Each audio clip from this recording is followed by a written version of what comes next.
우리 각자에게 예비하신 주의 은혜가 각각 충만히 임하기를 주님의 이름으로 축복합니다. 오늘 설교 제목은 한번 따라서 합시다. 오로지 기도에 힘쓸 때 일어나는 일. 다시 한번 오로지 기도에 힘쓸 때 일어나는 일.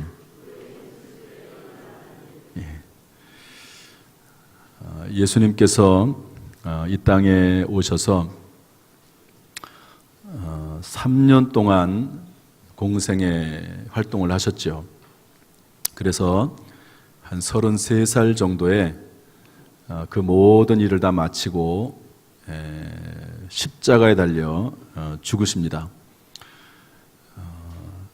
그가 찔림은 우리의 허물을 인함이요 그가 상함은 우리의 죄악을 인함이라. 그가 징계를 받음으로 우리가 평화를 누리고 그가 채찍에 맞음으로 우리가 나음을 입었도다. 예수님의 십자가의 의미지요. 우리는 다 양 같아서 그릇 행하여 각기 제 길로 갔거늘 여호와께서는 하나님께서는 우리 무리의 죄악을 그에게 담당시키셨도다. 그러니까 예수 그리스도의 죽으심은 우리의 죄를 담당하는 일이라고 성경은 우리에게 계시해주고 있습니다. 이렇게 예수님께서 이제 우리를 위해 십자가에서 죽으시고 그리고 나서 3일 만에 부활하셨습니다. 그리고 나서 이 땅에 얼마 동안 계셨죠? 40일 동안을 이 땅에 계시다가 그리고 부활 승천하십니다. 주님께서 그때 하늘로 올라가시면서 제자들에게 명령하기를 예루살렘을 떠나지 말아라. 약속하신 성령을 기다려라. 내가 떠나는 것이 너에게 유익이다. 내가 떠나면 성령이 와서 성령, 보혜사 성령이 와서 너희를 돕는 영인 성령이 와서 너희와 함께 하기 때문에 너에게 유익이 될 것이다. 예수님은 육신을 입고 계시기 때문에 거하시는 장소가 한정되어 있을 수밖에 없습니다. 그러나 예수 그리스도의 영인 제3위 성령 하나님께서 오시면 전 세계 어느 곳이나 거하시면서 일을 하시고 또 사람의 심령 속에서 지혜와 능력을 주신다 하는 것이죠. 그래서 그 명령을 붙잡고 예루살렘을 떠나지 않고 뭐 했냐? 기도했습니다.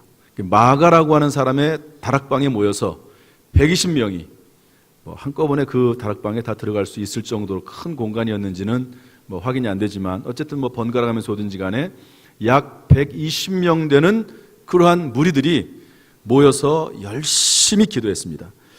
이걸 보면 기도라고 하는 건 뭐냐?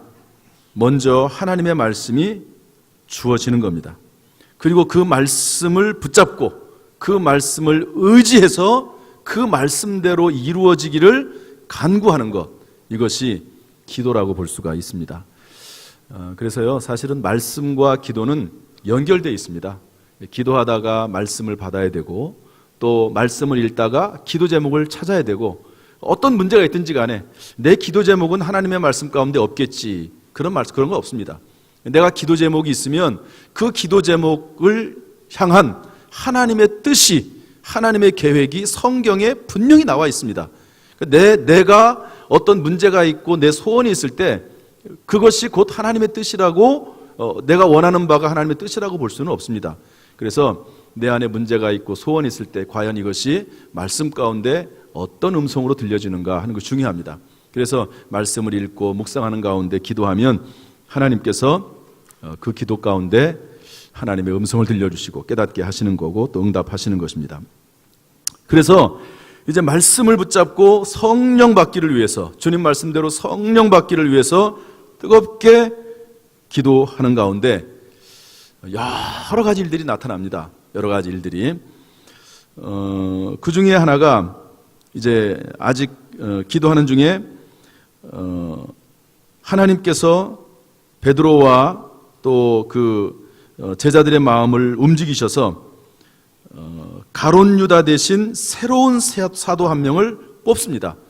가룟 유다는 예수님을 배신하고 돈 받고 예수님을 고소 고발하는 그런 사람이죠. 나중에 후회를 해요. 내가 왜 예수님을 팔았던가? 내가 돈 몇 푼에 예수님을 팔아가지고 여러분 그 가룟 유다가 밭을 샀다고 돼 있거든요. 여러분 예수님 팔은 돈으로 밭을 사가지고 그게 마음이 편하겠습니까? 결국에는 후회하고 나중에는 나무에다가 목을 매달고 자살해서 가룟 유다는 죽습니다. 그때 제자들이 기도하는 가운데 그러면 우리가 가룟 유다는 직무를 버리고 떠나갔기 때문에 빈자리 하나, 우리 12명의 사도를 예수님이 임명했는데 그 중에 빈자리 하나를 우리가 채우자. 그래서 마띠아라고 하는 사람을 제비 뽑아서 뽑습니다. 2명을 이제 사람들이 추천을 하는데요. 그 2명 중에서 제비를 뽑아가지고 마띠아를 사도로 뽑습니다. 이것은 어떤 의미를 가지고 있냐면 교회의 리더를 세우는 것을 의미합니다. 리더. 12명의 사도, 아주 중요한 핵심 멤버 중에 핵심 멤버인 사도를 세우는데 일단 사람들이 할 수 있는지는 사람들이 했어요. 추천을 했습니다. 그리고 나서 2명을 뽑아서 그 중에서는 둘 중에 하나를 뽑을 때는 하나님께 맡겼습니다. 제비 뽑는 거죠. 저는 이 방법이 참 너무 좋은 것 같아요. 사람의 그 인정받고 사람의 칭찬받는 것도 중요하잖아요. 그러나 또 사람만이 할 수 있는 건 또 아닙니다. 그러니까 사람이 할 것은 하고 또 하나님이 뽑을 수 있는, 하나님이 할 수 있는 영역은 줘서 제비 뽑아서 리더를 세웠던 것을 볼 수가 있습니다. 그때 이 마띠아를 추천할 때 2명을 이제 추천을 하지 않습니까? 그 자격 조건이 있습니다. 다시 말해서 교회가 됐든지 간에 세상이 됐든지 간에 누구나 아무나 세울 수 있는 것이 아니라 자격 조건이라는 게 있습니다. 사도행전 1장 21절부터 22절 말씀 한번 보도록 하겠습니다. 다 같이 읽어보죠. 시작. 이러함으로 요한의 세례로부터 우리 가운데 올려져 가신 날까지 주 예수께서 우리 가운데 출입하실 때에 항상 우리와 함께 다니던 사람 중에 하나를 세워 우리와 더불어 예수께서 부활하심을 증언할 사람이 되게 하여야 하리라 하거늘. 2가지 조건을 답니다. 하나는 뭐냐면 항상 우리와 함께 다니던 사람. 우리와 함께 다닌다는 말은 예수님과 함께 다닌 사람이죠. 이것도 상당히 중요한 의미가 있습니다. 예수님만 쫓아가는 게 아니고 예수님과 함께 했던 우리들과도 함께 할 줄 알았던 사람. 그러니까 하나님도 잘 섬길 뿐만 아니라 사람과 사람 사이에서도 칭찬받고 인정받는 사람, 더구나 함께 마음과 뜻을 모을 수 있는 사람, 이 사람을 뽑았다고 하는 겁니다. 예수님께서 3년 동안 이 땅에 계시면서 그의 사역을 하실 때 수많은 사람들이 예수님을 따랐습니다. 얼마나 많은 사람이 따랐어요. 예수님이 한번 움직이면은요, 남자만 5,000명 모였으니까, 그것도 20세 이상의 남자들만 모였으니까 어린아이들, 여자들 모이면은 뭐 한 15,000명, 2만 명 되는 그런 사람들이 예수님을 따라다녔습니다. 예수님이 가는 곳은 언제든지 수많은 사람들이 자기의 삶을 포기하고 예수님을 따라다녔거든요. 그런데 그 사람들이 전부 예수님을 끝까지 따랐느냐? 그게 아닙니다. 중간에 따르다가 다 많은 사람들이 예수님을 버렸습니다. 왜 그럴까요? 이 사람을 따르긴 따르는데 보니까 교육을 제대로 받지 못해서, 예수님은 교육받은 게 없거든요. 예수님은 또 지역이 갈릴리 지역입니다. 촌구석에서 태어났어요. 더구나 이들이 오해를 해가지고 이스라엘의 구원자는 예루살렘에서 태어날 거라는 것을 알았습니다. 물론 예수님도 예루살렘에 태어났는데 오해를 해서 갈릴리 사람이라고 해가지고 지역이 틀린다고 그래서 또 예수님을 떠납니다. 이 사람은 나이가 너무 젊다고 해서 떠납니다. 직업이 별로 안 좋아요. 아버지가 목수 출신입니다. 지금이야 목수가 좋지만 뭐 옛날에 목수는 천한 직업이거든요. 직업이 안 좋아요. 우리와 비전이 달라요. 그리고 가룟 유다는 돈 때문에 예수님을 팔아넘깁니다. 그래서 예수님을 하나 둘씩 다 떠납니다. 그러니까 예수님의 공생의 사역 3년 동안 예수님을 따라다녔다고 하는 것은요, 사실은 이것은 중요한 요건이기도 합니다. 중간에 배신하지 않고, 그리고 사람들과도, 예수님을 따르는 사람들하고도 함께 잘 지낼 수 있는 사람, 인격적으로도 그래도 괜찮은 사람, 이런 사람들을 사람이 추천했다고 하는 것을 볼 수가 있습니다. 참 교회도 마찬가지인 것 같아요. 물론 사회도 마찬가지죠. 이게 하나님을, 교회도 하나님을 잘 섬기는 만 가지고는 중요하지 않습니다. 하나님을 잘 섬길 뿐만 아니라 사람들과도 원만한 관계를 유지할 수 있어야 됩니다. 교만하고 독선적이고 그러면은요, 교회를 해칩니다. 교회를 해쳐요. 그러므로 리더를 세울 때는 그런 사람을 세우지 말라는 거예요. 그런 사람을 세울 수가 없다는 겁니다. 이것은 뭐 사회도 마찬가지죠. 첫 번째가 그런 조건이고, 두 번째가 뭐냐? 우리와 더불어 예수께서 부활하심을 증언할 사람. 이것은 뭐냐면 비전과 가치가 맞아야 됩니다. 여러분, 교회마다 특징이 있습니다. 우리 교회는 제가 올해부터, 물론 옛날부터 많이 얘기했지만 우리 교회 로고에 따라서 5가지의 비전과 가치를 공유하기를 원하는 거죠. 그런데 여기에 동의하지 않는 사람은 그냥 성도로 있을 수 있어요. 그러나 리더십 가운데는 들어갈 수가 없는 겁니다. 교회가 뜻을 모으고 생각을 모으고 함께 달려가는데 자꾸 다른 얘기를 하고 다른 생각을 하고 다른 의미를 가지고 얘기하면 함께 일을 할 수가 없는 거죠. 비전을 모으고 꿈을 모으고 마음을 모아서 함께 일을 해야 되는 것 아닙니까? 그러니까 돋보기를 가지고 집중을 해야지 되는 거죠. 선택과 집중이라고 하는 원리가 있으면서 교회에 얼마나 많은 원리들이 있습니까? 중요한 가치들이 있습니까? 그러나 그것을 다 할 수는 없단 말이에요. 그러니까 선택, 집중, 그 교회마다 또 그 교육자에 따라서 하나님 주시는 비전과 꿈이 있는 겁니다. 그런 것들을 펼쳐나가고 리더는 그런 비전과 가치를 공유해야 된다.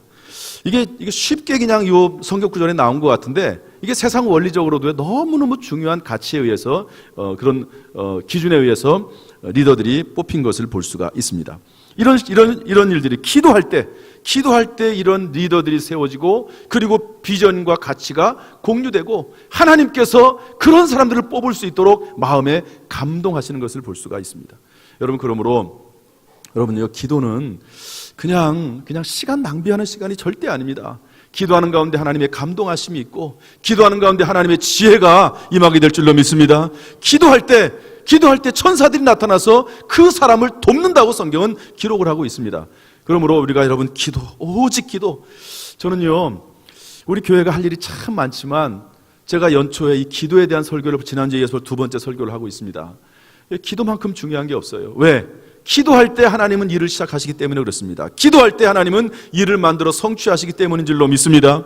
기도할 때 하나님께서는요, 내가 생각하지 못했던 일들을 기억나게 하시고 생각나게 하시고 그 일을 이루어가시기 때문에 그렇습니다. 그러므로 여러분, 기도하십시오. 교회에 나와서 기도하는 것이 가장 좋습니다. 그러나 교회에 나와서 기도하지 못하더라도 각자 처소에서 시간을 내어서 내가 하루에 1시간 기도하겠습니다. 하나님, 내가 하루에 3번 10분 이상씩이라도 기도하겠습니다. 그것이 성전이면 더 좋지만 그렇지 않더라도 하나님, 내가 기도하겠습니다. 여러분, 기도는요, 어떤 사람은 기도할 제목이 없다고 그래요.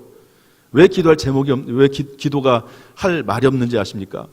기도가 왜 짧은지 아세요? 그것은 기도 제목이 없기 때문에 그래요. 여러분, 기도라고 하는 것은요, 사실 그 내용은 단순하거든요. 내가 하나님 앞에 어떤 문제를 놓고 기도하면 하나님, 이런 문제가 있습니다, 들어주십시오. 그러면 끝나는 거죠. 뭐 더 이상 할 게 뭐가 있겠습니까? 그런데 기도 시간이 늘어난다고 하는 말은 뭐냐면 기도의 제목이 많다는 거예요. 기도의 내용이 많다는 겁니다. 한번 자리에 앉으면 기도할 내용이 얼마나 많습니까?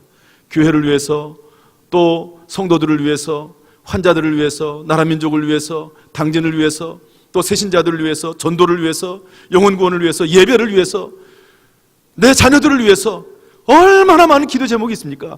그런 거 하나하나 하나님 앞에 아뢰면서 하나님의 또한 음성을 들어가면서 하나님 앞에 기도하다 보면요, 시간이 얼마나 많이 걸리는지 몰라요. 나는 기도할 게 없다. 기도할 게 왜 없습니까? 왜 기도할 게 없어요? 얼마나 많습니까? 중요한 것은 하나님 앞에 기도를 하는데 그 내용들을 하나하나 기억하면서 하나님 앞에 아뢰야 된다는 게 중요한 겁니다. 우리가 하나님 앞에, 하나님 물론 다 아시죠. 그러나 하나님은 아뢰기를 원하세요. 여러분, 부모가 자녀들의 마음을 알죠. 자녀들도 부모와 함께 하기를 원합니다. 그러나 아무리 부모하고 가까이 하는 마음이 있어도 실제 부모에게 전화를 하고 부모과 교제를 하고 그리고 방문하고 그런 일이 중요하듯이 우리가 하나님과 교제한다고 하는 것은요, 하나님과 기도를 통해서 만나는 겁니다. 여러분, 기도하는 가운데 정말로 우리의 모든 삶이 풍성해질 뿐만 아니라 교회를 위해서 기도할 때도 교회가 좋은 리더들이 생기는, 좋은 일꾼들이 생기는 역사가 나타날 수 있기를 주님의 이름으로 축복합니다. 여러분의 인생에도 좋은 사람들을 만날 수 있기를, 기도하는 가운데 좋은 역사가 나타나기를 주님의 이름으로 축원합니다. 그 다음에 기도할 때 어떤 일이 일어났습니까? 성령 충만한 일이 일어났습니다. 우리 사도행전 2장 4절 말씀 한번 읽어보겠습니다. 사도행전 2장 4절 시작. 그들이 다 성령의 충만함을 받고 성령이 말하게 하심을 따라 다른 언어들로 말하기를 시작하니라. 아멘. 이제 약속하신 대로 성령을 받기 위해서 끊임없이 기도하는 가운데 성령의 충만함이 드디어 임했습니다. 저를 보시죠. 예수님께서 유월절 그 바로 전날 돌아가십니다. 그리고 나서 또 다른 절기가 하나가 있는데 오순절이라고 하는 절기입니다. 유월절로부터 50일 되는 날이 오순절입니다. 그런데 이 오순절 날 성령의 충만함을 받거든요. 그런데 예수님께서 부활하셔가지고 40일 동안 이 땅에 계셨습니다. 그리고 승천하셨죠. 그러니까 뭐 정확한 계산은 아니지만 한 열흘 정도 동안 120명의 성도들이 모여서 뜨겁게 기도했습니다. 예수님이 40일 동안 계실 때 예수님이 만난 사람이 500명입니다. 500여 명의 형제에게 일시에 나타났다고 되어 있거든요. 그런데 실제로 500명 중에서 기도에 동참하고 은혜에 동참한 사람은 120명입니다. 380명 정도 된 사람은 다 뿔뿔이 흩어진 거예요. 부활하신 예수님 만나고 나서도 기도의 자리에 없는 겁니다. 어떤 영적인 그런 열정이 또 사라져버리고 마는 거예요. 어쨌든 열심히 기도를 했습니다. 한 열흘 동안 기도를 했는데 드디어 6월절이 됐을 때 그때 성령이 그들에게 임합니다.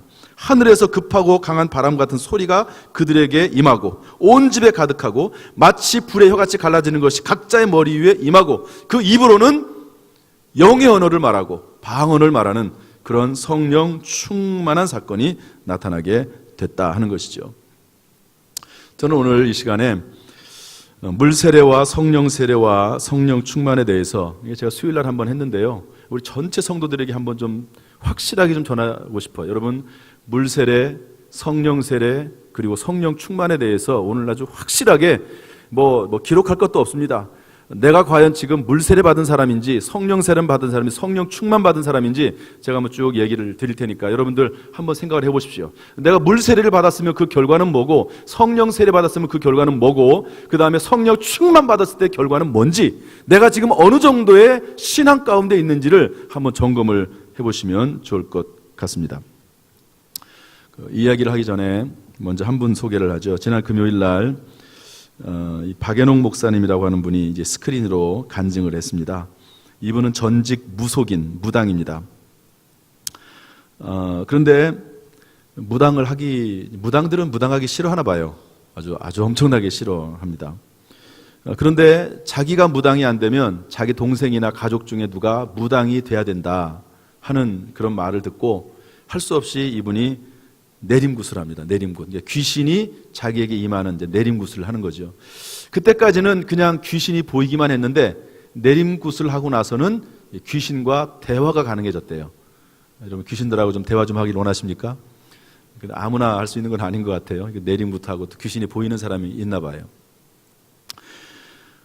그런데 내림굿은 했어도 직업은 그냥 여전히 직장 생활을 합니다. 무당이 되기가 싫은 거예요. 직업 무당. 그러니까 내림굿을 받아가지고 귀신을 보고 귀신과 대화는 하는데 직업 무당이 되기는 정말 싫은 거예요. 왜 싫으냐면 아들 때문에. 아들이 이제 학교를 다니는데 학교에서 야, 너희 아버지 뭐 하시냐? 이렇게 물어보게 되면 우리 아버지 무당입니다. 이렇게 말하는 게 너무너무 싫은 거예요. 그래가지고 직업 무당은 절대로 내가 되기 싫다. 그래가지고 어쨌든 직업 무당이 안 되려고 애를 썼습니다. 그래서 딴 데 알아봤더니 직업 무당이 안 되려면 세 가지를 하라는 거예요. 그게 뭐냐? 첫 번째로는 명산을 찾아다니면서 거기에서 제사를 드리고 귀신에게 비를 하는 겁니다.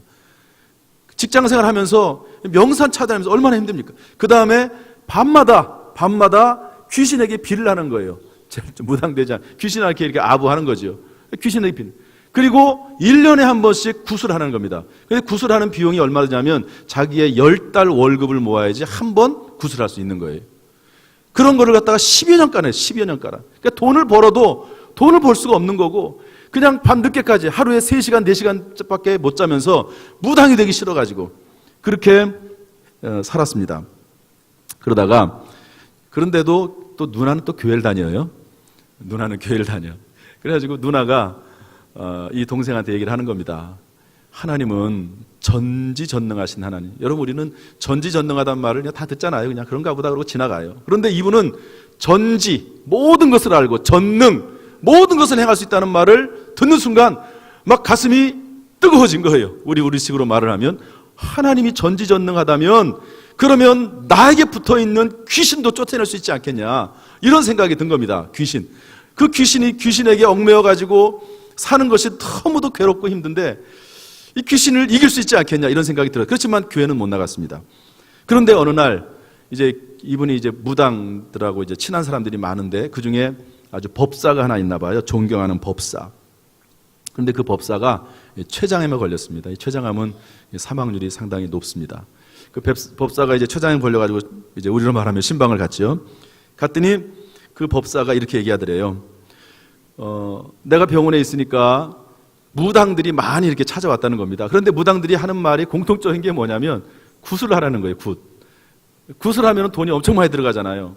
특별히 이제 죽어가는 사람들을 향한 이런 그 굿을 할 때는요, 또 엄청나게 또 비싸다고 그러네요. 그 굿 한번 하면. 그런데 와가지고 무당들은 굿하라고 하면서 자기들 돈 벌 거리만 생각한다는 거예요. 그런데 그 병원에 있는 예수 믿는 사람들은 그런 돈 얘기하지 않고 예수 믿으면 구원받는다고 얘기하고 그리고 친절하게 대해주더라는 겁니다. 그래서 자기가 감동을 받은 거예요, 법사가. 그래가지고 이제 이 박연옥이라는 사람이 왔는데 뭐라고 얘기하냐면, 나는 그래서 예수 믿기로 했다. 너도 예수 믿어라. 법사가 무당한테 전도를 한 거예요. 그래, 나는 예수 믿기로 했으니까 너도 예수 믿으라고. 그리고 나서 이분이 누나를 따라서 교회를 갔습니다. 근데 이분이 교회 나온 게 큰 결단이라고 그렇게 얘기하더라고요. 왜냐하면 귀신 들린 사람이나 또 무당들은 교회를 나가면 이제 그 귀신들이 자기들을 해친다고 생각하는 겁니다. 해친다. 그래가지고 자칫 잘못 나가면 병들고 그래서 죽을지도 모른다. 귀신이 자기를 해코지해서. 그러나 그럼에도 불구하고 이분이 교회를 나갔어요. 누나를 따라 첫 번째로. 그런데 교회를 나가도 아무런 이상이 없는 거예요. 귀신들이 자기를 해코지하지도 않고 귀신이 여전히 보이기는 보여요. 그런데 귀신들이 아무런 해코지를 안 하는 거예요. 그래서 이제 계속 교회를 나가게 됐습니다. 열심히 나가고 새벽기도도 나가고 철학기도도 나가고 수협에도 나가고 무당이. 그런데 이제 교회 등록을 하지 않았는데 어느 날 교회에서 등록하라고 그리고 세례 받으라고, 제가 이 얘기하려고 지금 여러분들 여기까지 세례 받으라고. 그 세례가 도대체 뭐냐? 그래서 이제 세례가 뭔가 물어보는데 또 이제 예수 믿는 또 친구가 있는 거예요. 그래서 예수 믿는 친구한테 물어봤습니다. 교회에서 세례 받으려는데 등록하려는데 그 세례 받는 게 뭐냐? 그랬더니 친구가 이렇게 대답을 해주더랍니다. 그냥 성경적이진 성경의 언어는 아니지만 성경적인 내용이라고 봅니다. 친구가 뭐라고 답을 해줬냐면, 세례는 하늘나라에 호적을 올리는 거다, 이렇게 가르쳐줬다는 거예요. 우리가 태어나면 다 호적이 있잖아요. 그것은 이 세상에서 호적이고, 그리고 세례를 받으면 그 이름이 하늘나라 호적, 성경적으로는 뭐죠? 생명책에 기록이 되는 것이다, 이렇게 알려졌다는 겁니다. 여러분, 세례가 뭡니까? 세례가 상당히 중요합니다. 세례는 첫 번째로 물세례가 있습니다. 이제 교회 나온 분들이 신앙생활 하다가 어느 순간이 되면 교육을 받고 내가 이제 세례를 받겠습니다 라고 얘기하면 신앙 고백을 전체 성도들 앞에 합니다. 저는 하나님을 멀리 떠나 살았던 죄인입니다. 어떤 큰 죄를 짓는 것도 죄지만 하나님을 모르며 사는 게 죄거든요. 성경적으로 볼 때는 내가 하나님 믿지 않고 살았습니다. 이제는 하나님을 믿겠습니다. 이것을 회개라고 합니다. 유턴. 하나님을 믿지 않던 사람이 하나님을 믿는 방향으로 돌리는 거, 이거를 회개라고 그래요. 막 죄를 많이 져가지고 막 나쁜 짓을 했는데 그 나쁜 짓을 회개하면서 막 눈물 흘리고, 이것도 회개지만 그러나 하나님께로 돌아오는 것을 회개라고 합니다.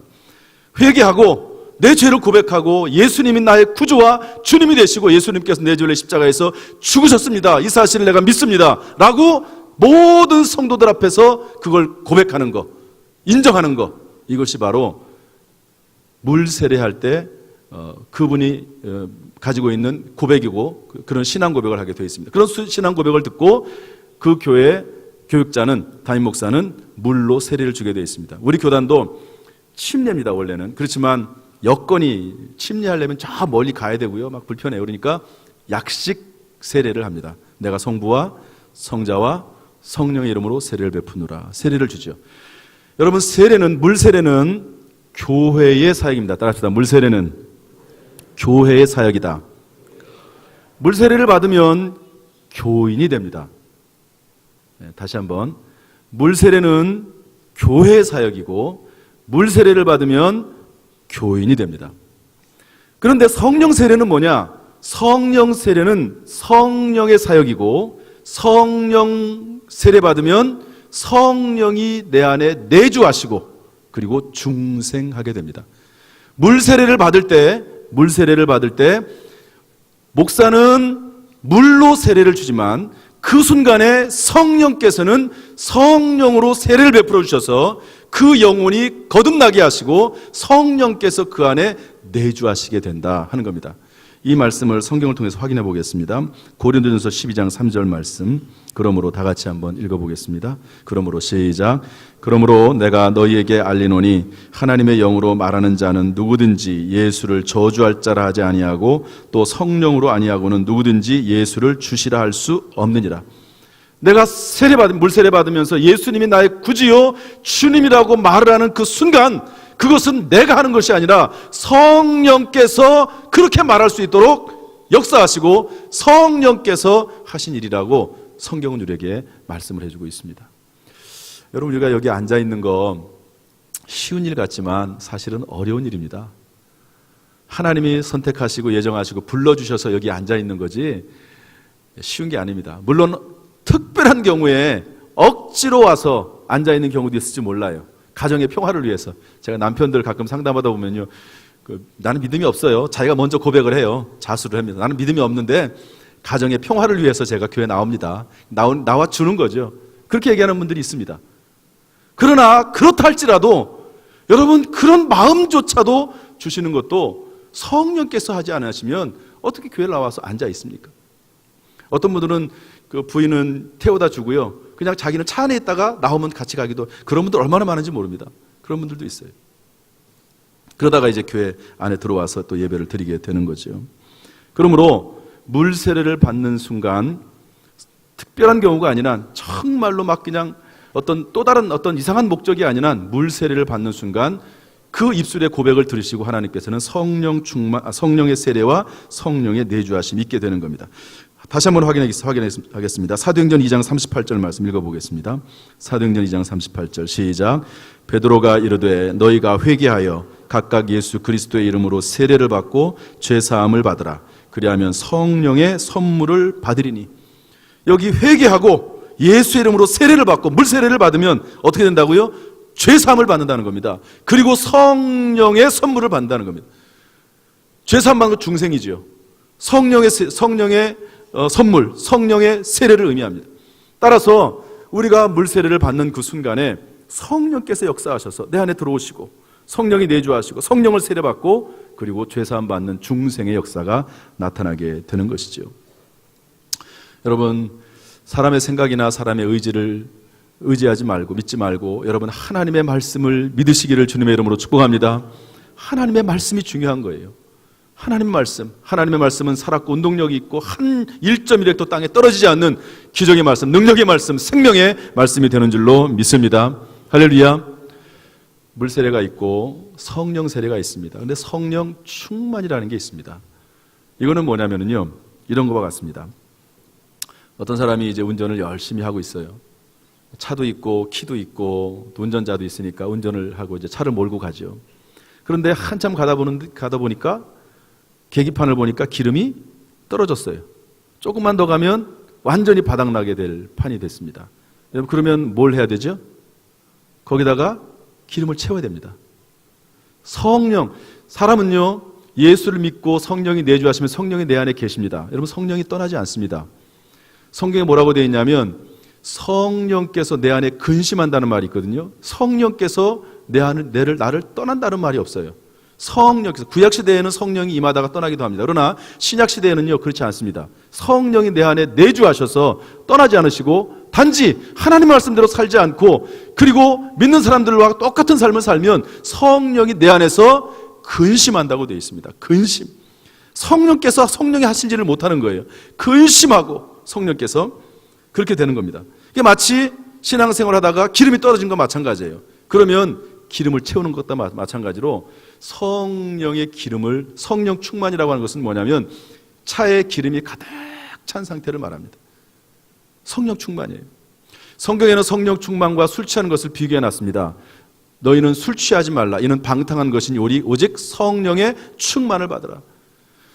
여러분, 술 취한 사람은 어떻게 됩니까? 여러분 주변에 술 취한 사람 좀 보셨어요? 저는 잘 못 보게 되더라고요. 제가 대학 다닐 때는 술 취한 사람이 주변에 좀 있었습니다. 어떤 사람들이 있었냐? 우리 같은 과 친구들, 종강 파티, 개강 파티 하면은요, 왜 그렇게 술을 먹는지 모르겠어요. 학생들이 도대체 술을 얼마나 많이 먹는지 몰라요. 그럼 막 취해가지고 어떤 애는 좀 이상한 짓도 하고요. 길거리 가다가 오줌도 싸고요. 어떤 애는 말이 많아지고요. 잠도 자기도 하고요. 어떤 애는 폭력적이 되기도 하고요. 이게 뭡니까? 술이 지배하는 거예요. 자기가 자기를 지배하는 게 아니라 술이 그 사람을 지배하는 겁니다. 술이 지배하는 거예요.